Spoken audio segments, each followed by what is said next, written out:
Waymo asks Uber's top lawyer, does Uber pay money to extortionists? San Francisco, under intense questioning by Waymo, Uber's general counsel, Angela Padilla, testified Wednesday that former employee Richard Jacobs was trying to extort the company when he submitted an explosive legal demand letter alleging possible criminal behavior on the part of himself and his former colleagues. Yet, somehow, Uber settled legal demands made on behalf of Jacobs, who worked at one of Uber's most secretive internal divisions and was paid a total of $4.5 million to end his legal claims. Jacobs, who testified Tuesday in court, disclosed those specific amounts. In a strange twist, however, Jacobs also repudiated some of the specific allegations that were in the letter written by his then lawyer, Clayton Halunen, on Jacobs' behalf. Padilla told the court that this letter amounted to extortion. Charles Verhoeven, Waymo's lawyer, questioned Padilla with a flat and incredulous tone. "Does Uber pay money to extortionists?" he asked.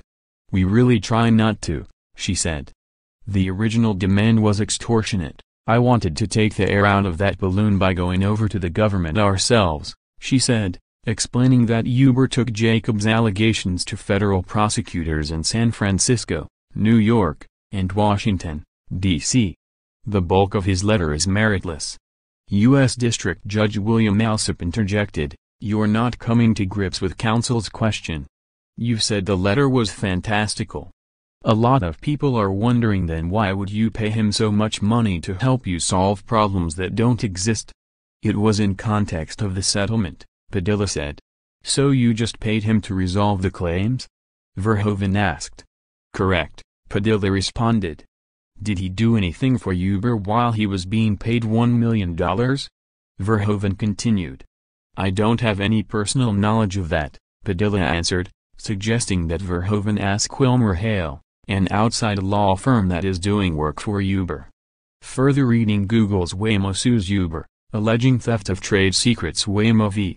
Uber began back in February, when Waymo sued Uber and accused one of its own former employees, Anthony Lewandowski, of stealing 14,000 files shortly before he left Waymo and went on to found a company that was quickly acquired by Uber.